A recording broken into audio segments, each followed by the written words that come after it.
In this video, we are going to take a look at how to use service accounts to automate actions in Apache Pulsar. From our sidebar menu, we first click on Service Accounts. On our Service Accounts page, we see that there are currently no service accounts created. Let's create a new one. We go to the button that says New Service Account, click on it, and we have to provide a name for the service account.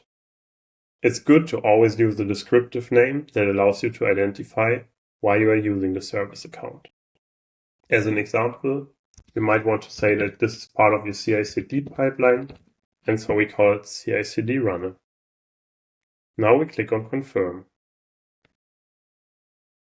In the dialog that opens, we can see the access token that will be used for the service account. We will only see it once, so make sure to copy it before closing the dialog. You can copy it to your clipboard by clicking on the clipboard button.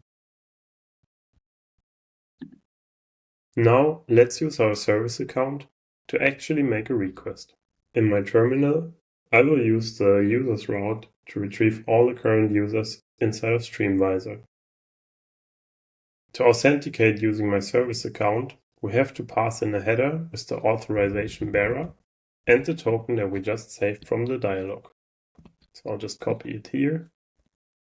And as we can see, we get all our users and their permissions.